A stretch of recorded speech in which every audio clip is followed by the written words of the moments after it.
Pada saat ini kami akan melakukan roleplay tentang host conference. Perkenalkan, nama saya Andri Muriama dari kelas 2. Ini saya Diana Wanda dari tingkat 2. Saya Lindra Tamaku dari tingkat 2. Saya Novita Lege dari tingkat 2B. Saya Elisa Mutini Lalu dari tingkat 2B. Saya Sri Tantiati Tamaku dari tingkat 2B. Saya Desiani Tanakori dari tingkat 2C. Saya Andrea Natalia Natalia Bandung dari tingkat 2C. Selamat menyaksikan. Selamat siang semua. Silakan duduk teman-teman. Sebelum kita mulai pembahasan kita pada siang hari ini, mari kita awali ini dalam berdoa lagi. Berdoa selesai. Kita mulai dengan konferensi kita ya. Tadi ini pagi sangat singkat, kasusnya cukup banyak. Mungkin kita akan mendengar laporan dari masing-masing ruangan. Ruangan yang pertama itu dari ruangan anggrek. Mungkin dari ruangan anggrek bisa jelaskan?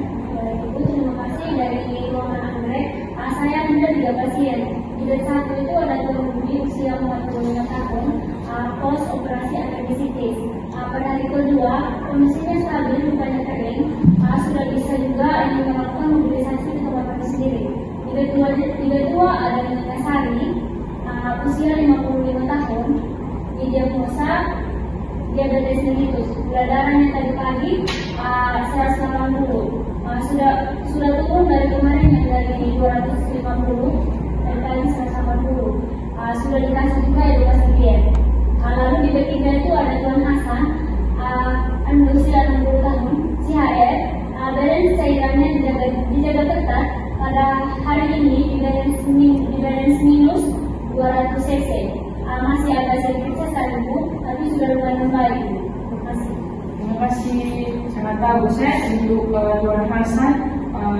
Monitor balance cairannya siapa yang hendak? Saya Bu, tapi jujur saya masih ada bingung. Oke, nanti kita bahas ya Saudari Sri. Sekarang kita jelaskan, kita akan mendengar dari ruangan Natalia. Baik, di ruangan itu ada 2 pasien ibu. Yang pertama itu ada Melinda di bagian keempat, postrum bagian kelima kondisi stabil. Yang kedua itu ada anak Lina di bagian kelima, yang umur 7 tahun. Itu DHP hari keempat, ini akan jadi masalah saya. Kenapa ada masalah? Tolong jelaskan. Baik ibu, masalahnya itu trombosit anak Lina drop drastis dari kemarin 80.000. Sekarang jadi 45.000. Hematokrit naik jadi 48%. Ada banyak sains. Yang pertama itu minta terus menerus, yang mau makan. Yang kedua itu anak gelisah dan rewel. Yang ketiga ada akal dingin. Yang keempat ada BAK menurun. Tadi jam 9.00 saya langsung informasi ke dokter. Sudah dipasang infusnya yang kedua untuk antisipasi observasi vital signs setiap 2 jam sekali. Bu, tadi saya sempat bantu Pak Adit. Orang tuanya terutama ibunya itu sangat panik. Terus menangis dan tidak mau tinggal dari tempat ini. Oke, ini kasus sangat bagus ya untuk kita diskusikan. Untuk teman-teman perawat semua, ada yang ingin bertanya tentang kasus ini? Saya ibu, permisi Bu, tadi saya ikut observasi anak Lina dan saya masih bingung kenapa harus pakai 2 infus itu. Apakah satu tidak cukup? Mungkin dari teman-teman ada yang ingin menjawab.